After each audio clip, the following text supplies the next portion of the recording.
Hi hello good morning. हे बघा सकाळी सकाळचा इतका जास्त पसारा, खूप जास्त पसारा झाला आहे. मुलीनं खूप गोंधळ घातला होता. हे आता आवरून झालं माझं. बेडशीट वगैरे व्यवस्थित केली आणि झाडू पण मारला. नंतर नुरवीचा टिफिन करून दिला. माझ्या पोळ्या झाल्या होत्या. आमच्या सगळ्यांसाठी भाजी बनवायची होती. मी शेंगाची भाजी बनवत होते. शेंगा आधी तेल टाकून मी छान भाजून घेते, नंतर पाणी टाकून वॉश करते. मऊ होतात त्यामुळे शेंगा.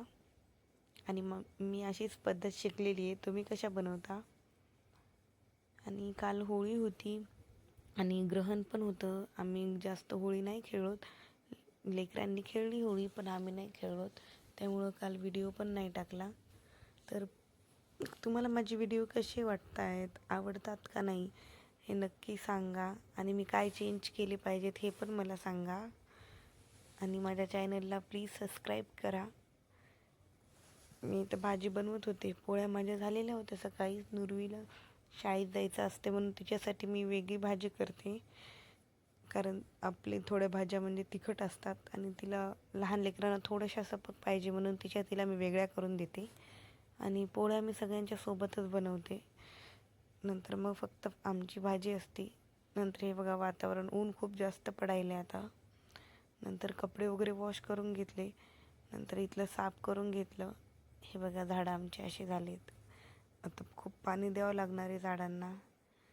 हे बघा पिंक कलरची फुलं किती मस्त दिसायलेत.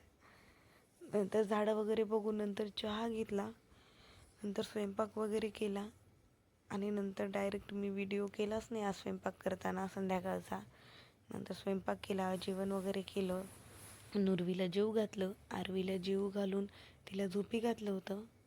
आणि नुरवी मॅडमला सूप पाहिजे होती. ती सूप खात खात माझ्याजवळ बसली होती.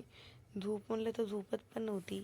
मम्मा तू चल, मम्मा तू चल. पण माझे भांडे राहिले होते रात्रीचे. मी मग भांडे घासत घासत तिला गप्पा मारत होते. तिचं असं चाललेलं ते कॅमेरा लावून काय करतेस तू, काय नाही. आणि तिला पण खूप इंटरेस्ट आहे व्हिडिओ ब्लॉगिंगमध्ये वगैरे.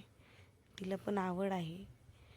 मी रात्री सगळं आवरून ठेवते. भांडे वगैरे घासून साफ करून किचन ओटा ठेवते. म्हणजे सकाळी कसं थोडं फ्रेश पण वाटतं आणि कामं पण करायला सोपी जातात.